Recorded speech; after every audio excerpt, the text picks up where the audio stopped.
اگر کوئی ماہر نفسیات یہ کہتا ہے کہ دکھ کوئی چیز نہیں ہے تو وہ لوگ جو ہمیں دکھ دیتے ہیں وہ کیا ہے؟ حکمت ایک مبارک درخت ہے جو دل سے اگتا ہے اور زبان سے پھل دیتا ہے۔ اخلاق کو بلند کرنے کے لیے مذہب کی بڑی ضرورت ہے، کیونکہ مذہبی خیالات اخلاق پر زبردست اثر ڈالتے ہیں۔ میں اس طرح زندگی گزارتا ہوں گویا آج کا دن میری زندگی کا پہلا دن ہے اور یہی آخر۔ دوسروں کی مصیبت میں وہی کام آتا ہے جو کہ خود بھی مصیبت میں مبتلا رہ چکا ہے۔ غصہ عارضی دیوانگی ہے۔ غصے میں انسان دیوانہ ہو جاتا ہے اور وہ کچھ کر گزرتا ہے جو انسان کو نہیں کرنا چاہیے، جبکہ غرور دیوانگی سے کم نہیں۔ مصیبتیں پریشان کرنے کے لیے نہیں، ہمیں بیدار کرنے کے لیے آتی ہیں۔ جو مصیبت کا بوجھ اٹھائے گا وہی کامیاب زندگی کا مالک ہوگا۔ رستم و سہراب بن جانا آسان ہے، لیکن اپنے آپ پر قابو پانا بڑا مشکل ہے۔ جنہوں نے اپنے آپ پر قابو پایا انہوں نے دنیا میں بڑا نام پایا۔ اگر تم جینا چاہتے ہو تو اپنے لیے کوئی کام نکالو۔ ہر نقصان کی تلافی ہو سکتی ہے، لیکن اگر آزادی چھن جائے تو اس کا کوئی بدل نہیں۔ اپنے آپ پر قابو حاصل کر لینا سب سے بڑی جیت ہے۔ اگر اندھے کی رہنمائی اندھا کر رہا ہو تو دونوں گڑھے میں گرتے ہیں۔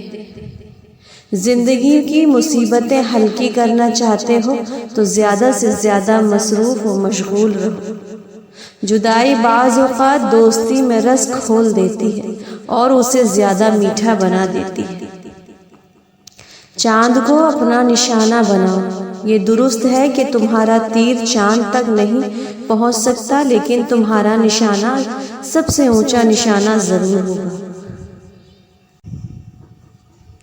ہم کسی کمزور پر حملہ کرتے ہیں تو اپنے آپ کو وحشی نہیں کہتے، اور جب کوئی طاقتور ہم پر حملہ کرتا ہے تو ہم اس کو وحشی کہتے ہیں۔ مجھے وہ آدمی یاد آتا ہے جس نے اپنے ماں باپ کو قتل کر دیا۔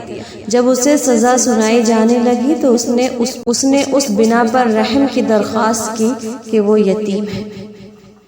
جو شخص اپنے آپ کو دوسروں سے زیادہ چالاک سمجھے گا وہ ضرور دھوکہ کھائے گا۔ پرندے اپنے پنجوں کی وجہ سے پھنستے ہیں اور آدمی اپنی زبان کی وجہ سے۔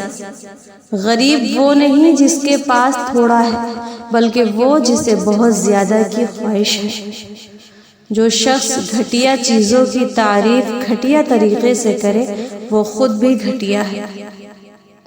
غصہ کرنے کا مطلب یہ ہے کہ ہم دوسروں کی غلطیوں کا انتقام اپنے آپ سے لیتے ہیں، اور یہ کس قدر مذاق خیز بات ہے۔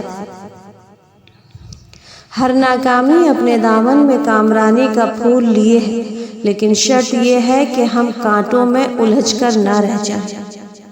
کتاب ہی وہ واحد چیز ہے جو ہمیشہ زندہ رہتی ہے۔